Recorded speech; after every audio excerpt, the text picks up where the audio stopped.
I would really encourage farmers to vote to stay in the European Union. I think their future looks pretty uncertain if we were to leave.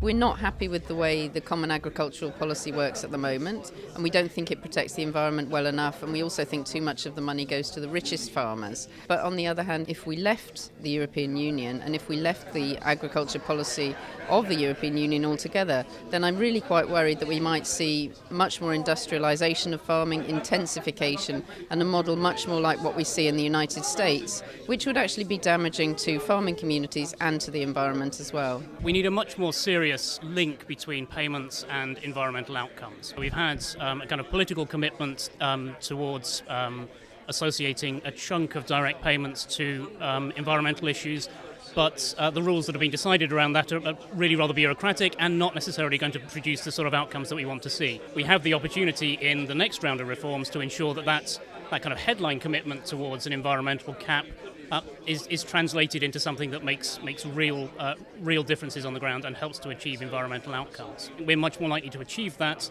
if the UK remains part of the EU than if the UK is outside the EU. More access to land, more access to finance for young farmers so we can get established and start growing and producing how we want to. CAP doesn't necessarily help us out with that in terms of finance and land, because it will go to landowners, which we, as land prices are at the minute, we won't get access to land in terms of owning land. And if you rent it, you don't have to hand the entitlements over. Young farmers have an open mind and they're willing to try new technology and they're willing to move forward. Older farmers less so. So you want to see these reforms as part of the CAP reform. You want to see more involvement in greening and more environmental interaction. Encourage your succession in your farming. There have been problems over the years. It's still far from a perfect system. It does offer a very useful framework for us to be able to tackle some of our great problems of today. So, for example, biodiversity loss, climate change, etc.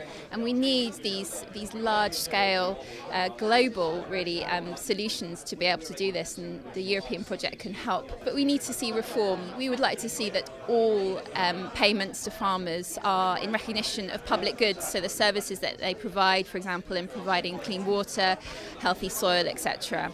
And we're far from seeing that yet. Trade with the European Union is really important. The risk of losing that is huge. And therefore, unless we can be presented with a viable alternative, a real alternative, I think the risk of leaving the European Union for farming is far too great to think about. The real problem, I think, is that the UK would be outside the EU decision-making process, so we would no longer be able to influence the decisions. That, I think, is problematic, particularly for some sectors, such as the sheep sector, where the UK is to some extent dependent on being able to export, and you have the risk of rules being set without attention being paid to the interests of UK farmers. The biggest challenge to our farmers is much more global competition from farmers who have lower standards, and that is included in the negotiations over the TTIP treaty. So I'm quite worried that the sort of trade moves in the European Union will actually be bad for farmers, particularly the farmers I represent in South West England.